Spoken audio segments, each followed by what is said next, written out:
Hello everyone.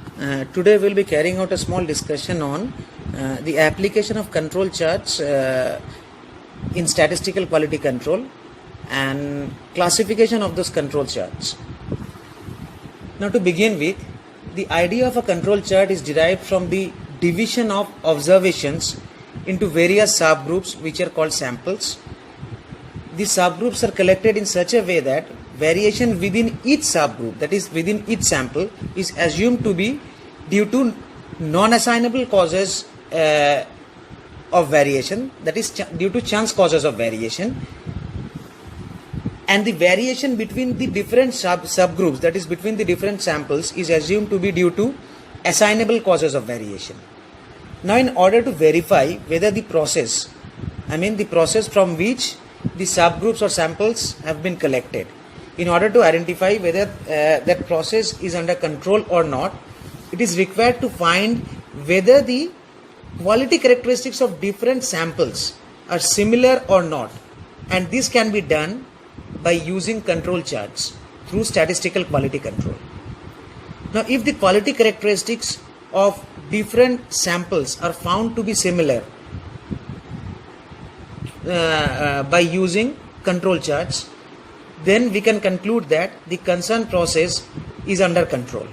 But if the quality characteristics of different subgroups or different samples are found to be different after application of control charts, then we can conclude that the concerned process, that is the process from which those samples have been collected, the concerned that process is said to be out of control, and as it is out of control, it should be stopped immediately for necessary rectifications so that it cannot produce defective workpieces further.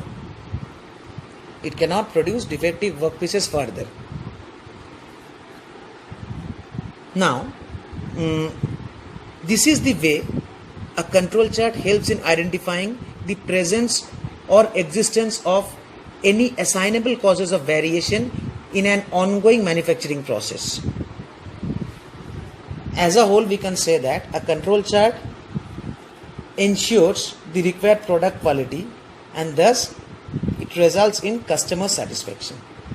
Now, the basic structure or construction of a control chart, regarding the basic structure or construction of a particular control chart, I'll be discussing this topic in my next lecture.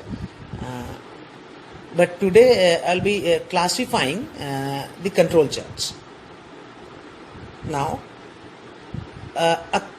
control charts may be broadly classified into two broad categories.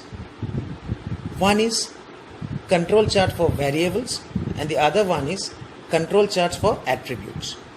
But before we start discussing about the control charts for variables or control charts for attributes, we must know the definitions of a variable as well as an attribute.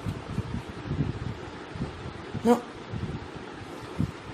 if the quality characteristic under consideration is such that it can be measured directly in quantitative terms, on a continuous scale of measurement, then the concerned inspection is called inspection of variables.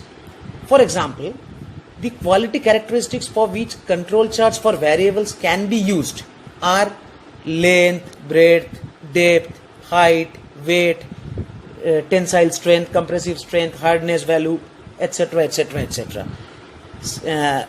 Mainly those parameters which can be directly expressed in quantitative terms on a continuous scale of measurement, or in other words, those parameters which have got some units. For example, if we talk about the length of a workpiece, then we must say the length of a particular workpiece is this much millimeter or this much meter.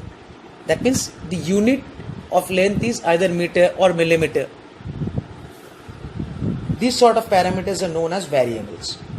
But if the quality characteristic of interest cannot be measured directly in quantitative terms on a continuous scale of measurement, but the items can be classified as either defective or non-defective, or if the number of defects